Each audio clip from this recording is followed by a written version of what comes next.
जय श्री कृष्ण। मैं एक वेब सीरीज़ देख रहा था जिसमें एक कैरेक्टर था चीफ मिनिस्टर का। Chief minister lady chief minister थी, बहुत होशियार थी, बहुत कॉम्पिटेंट थी, बहुत इंटेलिजेंट थी। अपने पिता के दम पर चीफ मिनिस्टर बनी थी।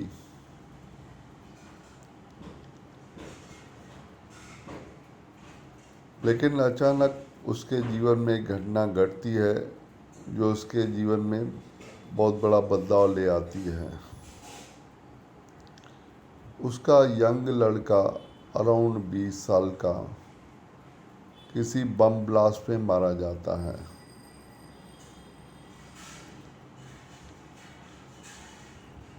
वो चीफ मिनिस्टर इस सदमे को सहन नहीं कर पाती।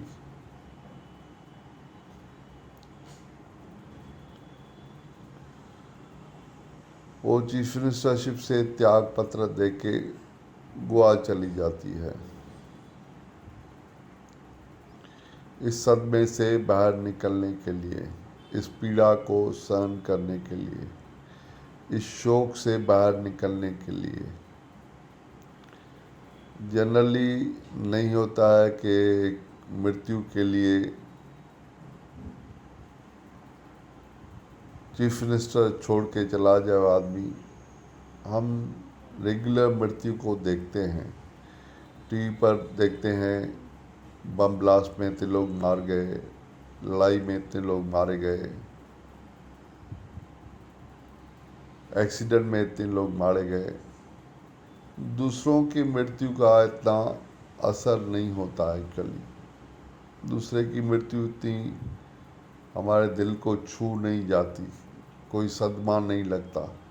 लेकिन जीवन में अपना कोई जाता है तो उसका बहुत बड़ा सदमा हमारे जीवन में आता है। ये चीफ मिनिस्टर औरत के जीवन में भी बहुत बड़ा सदमा था। वो सदमे से बाहर निकलना चाहती थी। उसे गोवा में सुकून नहीं मिला।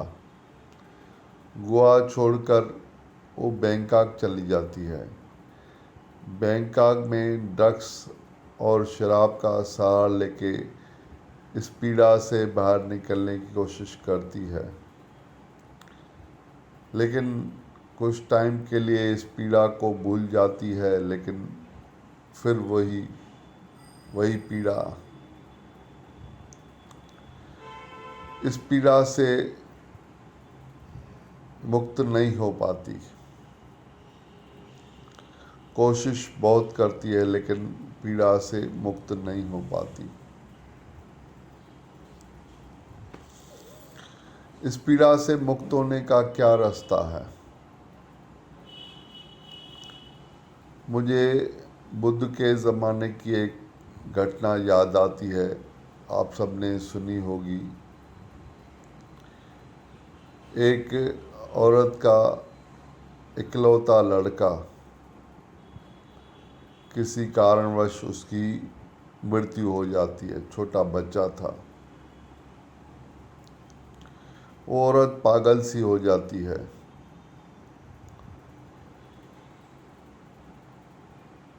सबसे कहती है कि कोई रास्ता मुझे इसे जिंदा करने का बताएं।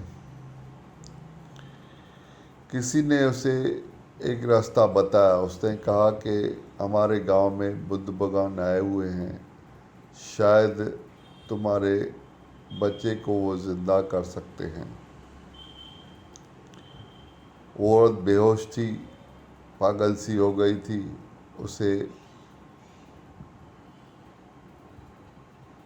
वह उस बच्चे को लेके बुद्ध भगवान के चरणों में आ जाती है। बुद्ध भगवान से प्रार्थना करती है कि मेरे बच्चे को किसी तरह से जीवन दान दें।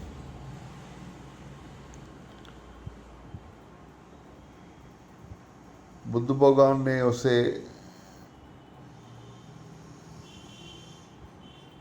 कही कि उसने कहा कि मैं इस बच्चे को ज़िंदा कर सकता हूँ, लेकिन एक शर्त पर। किसी किसी घर से ऐसे जौ के दाने लेके आओ जिसके घर में किसी की मृत्यु न हुई हो। ऐसे घर से जौ के दाने लेकर आओ जिसमें किसी की मृत्यु न हुई हो। वो औरत तो बेहोश थी, गांव में जाती है, लोगों से कहती है कि मुझे जौ के दाने चाहिए। लोगों ने कहा जितने जौ के दाने चाहिए आप ले जाओ, लेकिन मेरे घर में मेरे पति की मृत्यु हुई है। किसी ने कहा मेरे पत्नी की मृत्यु हुई है, किसी ने कहा मेरे पिता की मृत्यु हुई है, किसी ने कहा मेरे लड़के की मृत्यु हुई है, किसी ने कहा मेरे भाई की मृत्यु हुई है, किसी ने कहा मेरे चाचा की मृत्यु हुई है। ऐसा कोई घर मिला नहीं जिसके घर में मृत्यु न हुई हो। उस औरत का थोड़ा होश आता है।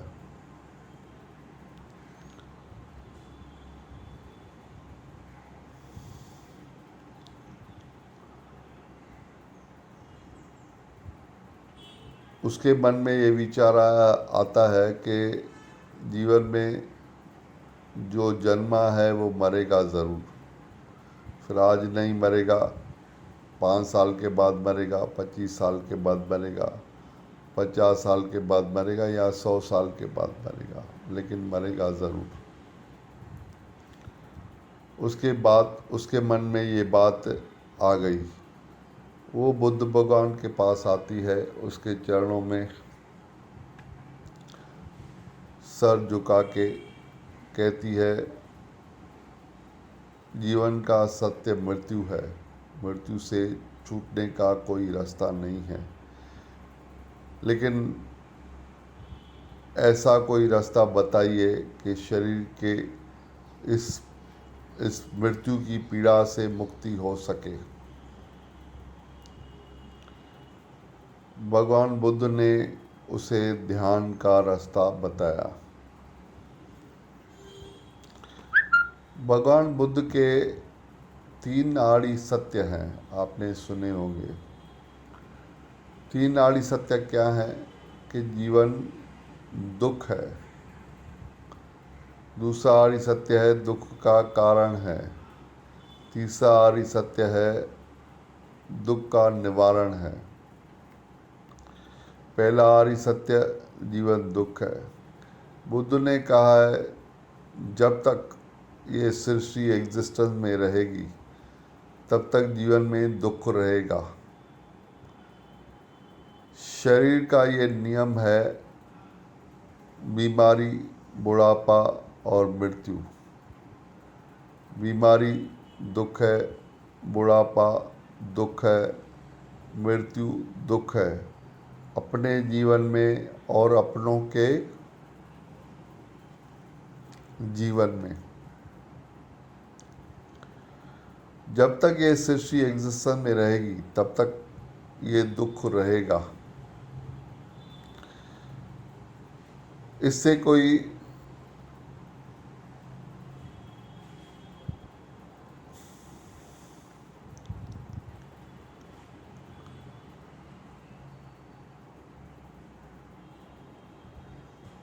दूसरा आदि सत्य है कि दुख का कारण, उसका कारण है बेहोशी। बेहोशी क्या है? बेहोशी है मिसअंडरस्टैंडिंग। मिसअंडरस्टैंडिंग क्या है? मिसअंडरस्टैंडिंग ये है कि हमने इस शरीर को मैं मान लिया है। इस शरीर को हमने मैं मान लिया है, ये हमारी बेहोशी है, हमारी ये मिसअंडरस्टैंडिंग है।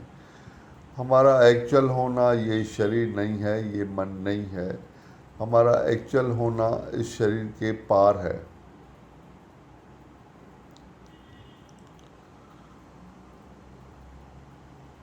तीसरा आर्य सत्य है इसका निवारण है, दुख का निवारण है। दुख का निवारण क्या है? होश, जागना, ध्यान। जब तक आपने अपनी सही आइडेंटिफिकेशन नहीं जानी, जब तक आपने अपने आप को पहचाना नहीं, एक्चुअल आइडेंटिफिकेशन क्या है, तब तक जीवन में दुख रहेगा, दुख, पीड़ा रहेगी।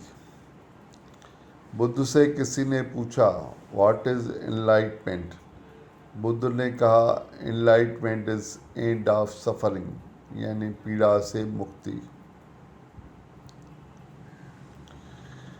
ध्यान अपने आप को देखने की कला है, अपने आप को समझने की कला है। निष्पक्ष अपने आप को देखना, नॉन जजमेंटल होके अपने आप को देखना।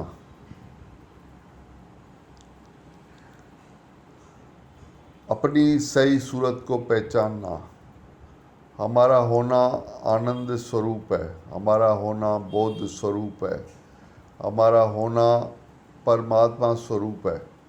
लेकिन जब तक हमने एक्चुअल अपने स्वरूप को नहीं जाना, जब तक हमने इस शरीर के आइडेंटिफिकेशन में जिए, तब तक जीवन में पीड़ा रहेगी, दुख रहेगा।